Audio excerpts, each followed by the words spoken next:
Државната изборна комисија денеска одржа седница на која преку жребка се утврди единствена листа на кандидати за локалните избори 2025. Владеачката партија на избирачкото ливче на локалните избори ќе биде под број 9, додека опозицијската е со број 5. Ова е листата со редни броеви под кои ќе се најдат партиските кандидати за градоначалници на предстојните локални избори. 1. Искуство за успех. 2. Знам. 3. Демократска партија на србите. 4. Национална алијанса за интеграција на ИДУИ. 5. Коалиција за локални избори 2025 СДС. 6. Левица. 7. Коалиција Влен. 8. Коалиција за зелена иднина. 9. Коалиција Твоја Македонија. Изборната кампања за изборите започнува в понеделник на 29 септември, а завршува на 17 октомври, односно 24 часа пред изборите. Граѓаните ќе избираат градоначалници и совети на 19 октомври. Вториот круг на изборите ќе се одржи на 2 ноември. Советот на Агенцијата за аудио и аудиовизуелни медиумски услуги на денешната седница го усвои нацртупатството за радиодифузерите за предстојните локални избори 2025 и отвори кратка јавна консултација. Радија, телевизии, здруженија, новинарски организации, политички субјекти и граѓани можат да испратат предлози и мислења на нивниот мејл најдоцна до четврток, 25 септември 2025 година, до 16 часот и 30 минути.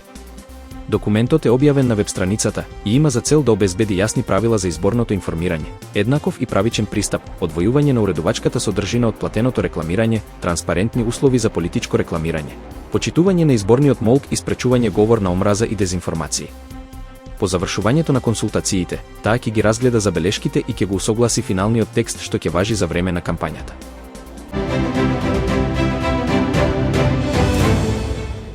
Министерот за здравство Азир Алиу најави дека позитивната листа на лекови ќе се ревидира 2 пати годишно.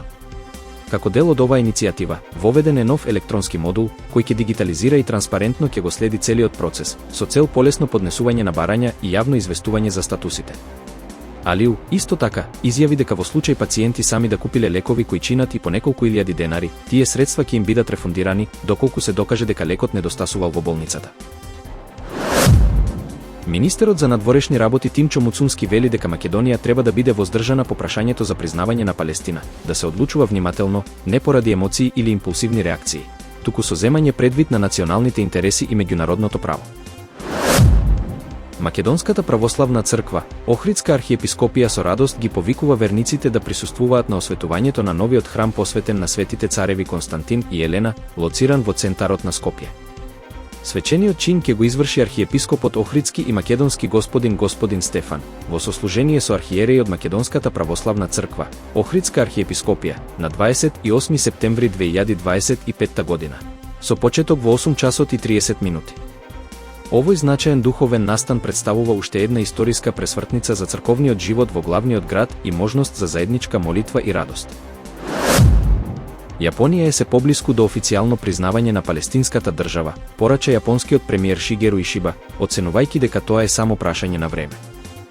Во говорот што го одржа по најновиот бран на признавање, во кој Франција, Обединетото кралство и Канада и дадоа поддршка на Палестина, Ишиба упати остри критики до израелската влада и нејзините постапки во појасот Газа и на западниот брег.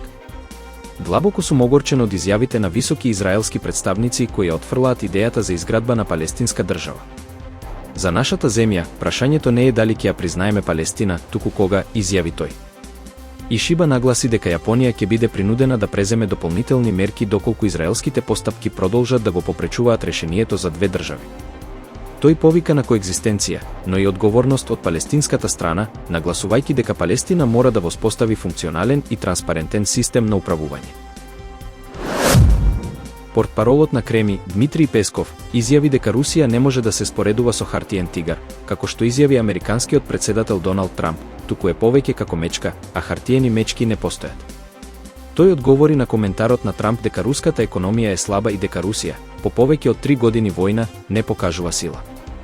Трамп во изјава вчера оцени дека Украина има реална шанса да ја врати својата територија со поддршка од ЕУ и НАТО, и дека Русија се однесува како хартиен тигар, бидејќи вистинска воена сила би завршила таква војна за помалку од недела. Песков додаде дека Креми не се согласува со овие оценки и верува дека промената во реториката на Трамп доаѓа по средбата на американската републиканска делегација со украинскиот председател Володимир Зеленски, каде што, според него, Трамп ја слушнал само украинската верзија на конфликтот.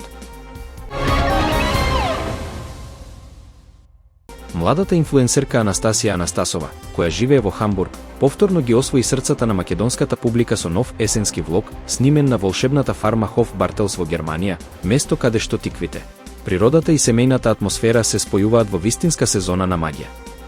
Позната по своите автентични и емотивни видеа за Македонија, Анастасија овој пат води низ Венерсторф, каде што Хоф Бартелс представува вистински рај за љубителите на есента. Со над 100 видови тикви и пирамиди направени од 12 тони тикви, оваа семејна фарма ја слави есента преку боите, вкусовите и мирисите на сезоната. Во своето видео, Анастасија ја прикажува и душата на ова место, комбинација од традиција и модерен пристап. Покрај тиквите, Хоф Бартелс нуди свежи земјоделски производи, домашни деликатеси, цветни декорации и рачно насликани тикви, совршен сувенир за секој посетител. Фармата, која денес ја води четвртата генерација на семејството Бартелс, има и локација во ред со кафе и продавница, која станува се популарна меѓу локалците и туристите.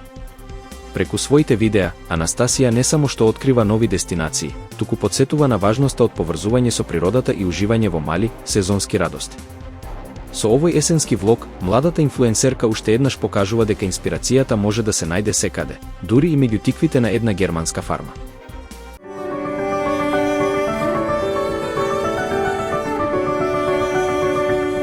Времето денеска променливо облачно со сончеви периоди. Попладне има услови за изолирана појава на краткотраен дожд и ретки грмежи.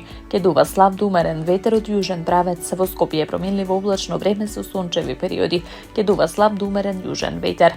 Од петок под влијание на серија влажни воздушни маси времето ќе биде претежно облачно и посвежо со повремени врнежи од дожд кои локално ќе бидат обилни. Дневната температура значително ќе опадне, особено во деновите од викендот и почетокот на следната седмица.